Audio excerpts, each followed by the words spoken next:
16岁的文琪都已经演上孕妇了，而有些女明星都已经30、40了，都还在坚持演少女。不想要演奶奶，我也不会想演人家妈。如果说我保养这么好，再要我演一个大孩子的妈，对不起，那就是说死都不会接，对不对？你的坚持，那当然啦，我觉得对我是奇耻大辱。小孩子30，这反差真的有点好笑了。传媒公主语料，传媒开始爆料。大家好，这里是一大串鱼哇。在电影《3滴血》当中，文琪饰演的角色是一名孕妇，但拍这部戏时，文琪才16岁，明明还是小女孩的年纪，却能够将戏中李琦这个角色少女的敏感与母性的本能融合的恰到好处，完全看不出文琪此时才是个16岁的小女孩。因为没有经验，为了演好孕妇的戏，文琪会提前2个月就在肚子上绑着沙袋练习孕妇的步态，也会细心的为自己设计更符合孕妇状态下的动作。在拍摄过程中更是经常佩戴15斤的假孕肚，完成在雪地中奔跑摔打等戏份。就是他的这份敬业，才让他在这个年纪演出了母性的光辉。真不愧是14岁就拿下影后的实力派。在很多女演员都还在 PK 少女感的时候，00后的小花们却早已突破自身年龄，演起了妈妈。一直被说资源咖的李庚希，在电视剧《命悬一生》里也饰演了妈妈。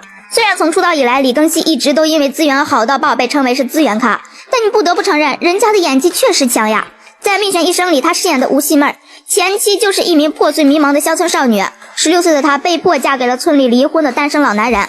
面对周围人的笑脸，眼睛里的绝望已经溢出来了。但即便这样，在吴细妹怀孕后，她还是会对着镜子抚摸自己微微凸起的肚子，似乎感叹里面竟然有着一个小生命。但眼睛里再也不是绝望，而是多了一丝坚韧。为了孩子，她成为了最坚强的妈妈。在这部剧出来之前，传媒看着李庚希永远都带着英子的滤镜，但这部剧这个角色彻底打破了她原有的少女滤镜，只能说李庚希早就成长为更厉害的样子了。刘浩存在电影《想飞的女孩》中也挑战自己，首次出演孕妇和单亲妈妈，并且在影片中贡献了非常生活化的演技。在扮演孕妇时，无论是岔开腿坐还是下意识扶住的后腰，都帮助她进一步完善这个人物。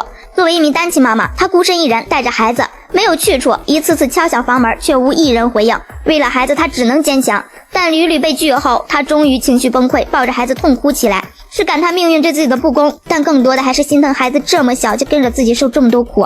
在自己爸爸挟持孩子向他要钱的时候，那慌忙掏钱并请求父亲放过孩子的戏份，更是看得人内心一紧。所以张艺谋导演当时说的真没错呀。我就跟他说，我说浩存你就是适合吃这块。你觉得自己算是有天赋吗？怎么不算呢？当初到底是谁说刘浩存救了张艺谋的命的？这明明是张艺谋导演发现的宝藏呀！只能说00花们实力真的太强了。我看内娱的影视行业还有救啊！事实告诉我们，无论你身上背负着什么样的舆论，只要你实力够强，总能够逆风翻盘。所以各位小花们，还是别拼少女感了，有啥用啊？还是多拼拼业务能力吧。